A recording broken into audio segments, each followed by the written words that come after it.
अब ना चिड़ैया उड़ी बाज उड़े वाला बा, राज कर सोना हो महल बदले वाला बा, राज करो सोना हो माहौल बदले वाला बा। जितना कमाला हमार एक दिन के खर्चा बा, कि बच्चे से हम तो करे नहीं आयासी, पूरा एरिया में चर्चा बा।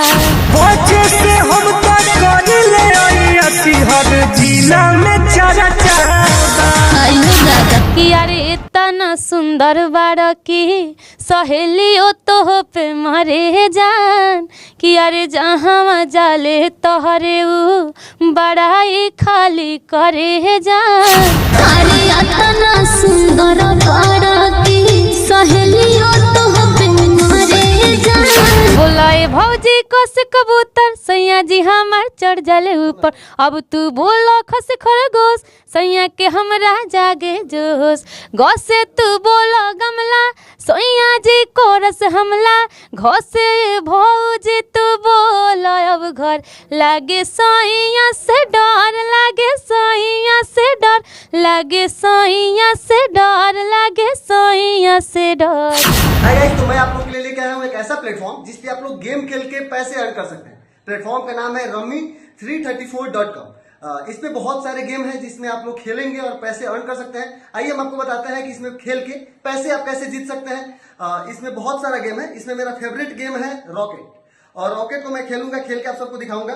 ये देखिए मैं 2000 का बैट लगा रहा हूँ, मेरा प्लेन उड़ रहा है, ये देख सकते हैं आप, उड़ रहा है और ये देखिए उड़ रहा है, और देखिए मैं जीत गया मैं यहाँ से। और यहाँ पे विड्रॉल करना बहुत आसान है, तो मैं यहाँ से विड्रॉल कर रहा हूँ और ये देखिए विड्रॉल हो गया। तो इसमें एक और मेरा पसंदीदा गेम है ड्रैगन वर्सेस टाइगर, और इसमें भी खेलने का सेम प्रोसेस है। तो ये देखिए मैं खेल रहा हूँ और ड्रैगन वर्सेस टाइगर में मैं 2000 का बैट लगा दिया, उस सीट में हार गया। अच्छा कोई बात नहीं, मैं फिर से खेलता हूँ। अब मैं 4000 का बैट लगाया और ये देखिए तो फाइनली मैं जीत गया, और 4000 लगा के मैं 16000 जीत गया। और ये देखिए मैं इसको विड्रॉल करता हूँ, इसमें विड्रॉल करना काफी आसान है, मेरा विड्रॉल हो गया।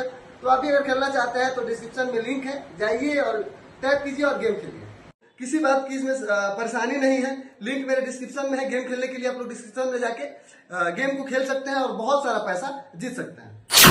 अभी हमारे साथ भोजपुरी गायिका प्रभा राज है, जिनका गाया हुआ हर गाना इंस्टाग्राम पे ट्रेंड करता है। अगर ये गा दिए तो समझ जाइए कि इंस्टाग्राम पे ट्रेंड करना ही करना है।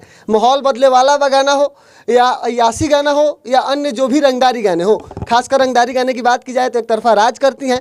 इनका भी एक गाना खूब ज़्यादा ट्रेंड कर रहा है, माहौल बदले वाला बा अयासी। आइए इन गानों पे हम चर्चा करेंगे और जानेंगे। आपका भी ये गाना खूब चर्चा में है, माहौल बदले वाला बा।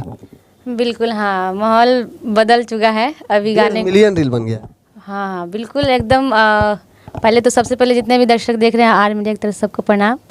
और गाना बज रहा है, खुशी बहुत हो रहा है। और क्या कैसे गाना है, चाहेंगे गाना शुरू करने से पहले, इंटरव्यू शुरू करने से पहले वो गाना सुना दीजिए। हाँ, बिल्कुल।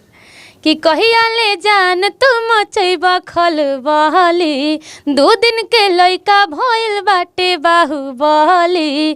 कहिया ले जान तुम मचैबा खलबली, 2 दिन के लइका भइल बाटे बाहुबली।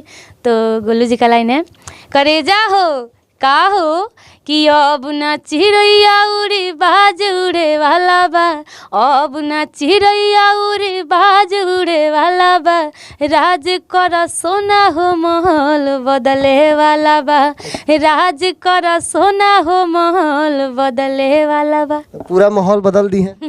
बिल्कुल, गाने से आपको पता चल रहा है कितना माहौल बदला हुआ है। और बाकी ऐसे ही दर्शकों का प्यार बना रहे। और क्या मतलब अब अभी सिर्फ इस गाने का ऑडियो रिलीज हुआ है और इंस्टाग्राम पे 1.6 मिलियन रील बन गए हैं।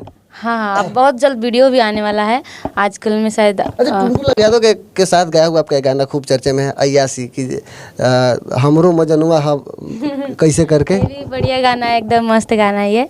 कि मोर मजनुआ हम मालिक करोड़ के, ते हवे गुंडा रे गली के रोड के। कि मोर मजनुआ हम मालिक करोड़ के, ते हवे गुंडा रे गली के रोड के। कि तोर मजनुआ जितना कमाला हमारे एक दिन के खर्चा बा, कि बच्चे से हम तो करे नहीं आसी पूरा एरिया में चर्चा बा कि बच्चे से हम तो करे नहीं रंगदारी पूरा जिला में चर्चा बा।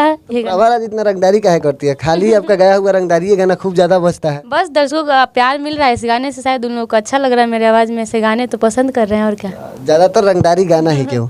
बिल्कुल रंगदारी हर तरह गाती हूँ, लेकिन क्या है कि ज़्यादातर इस तरह के गाने पसंद कर रहे हैं। खास कर अगर बात की जाए गायकी की तो इतना तगड़ा गाते कैसे हैं?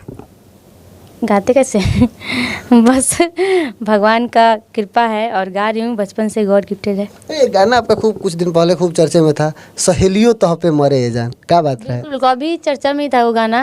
अभी गाना है मसूरिया मल जी के साथ में मेरा गाना था ये कि गोर बारू चाहे बारू करिया हो फोटो तोहरे बादल के भीतरिया हो, गोर बारू चाहे बारू करिया हो फोटो तोहरे बादल के भीतरिया हो कि ये हो करे जा तोहर धुक धुक काहे करे जान। तो मेरा लाइन था कि यारे इतना सुंदर बाड़ा की सहेलियों तो पे मरे जान कि यारे जहाँ जाले तोहरे ऊ बड़ाई खाली करे जान कि यारे इतना सुंदर बाड़ा की सहेलियों तो पे मरे जान। ये गाना किसके लिए है, मैंने केकरा पे मरे? मतलब सहेलिया केकरा पे मरे? बता तो रहे कि यारे इतना सुंदर बाड़ा की सहेलियों तोहरे पे मरे ले।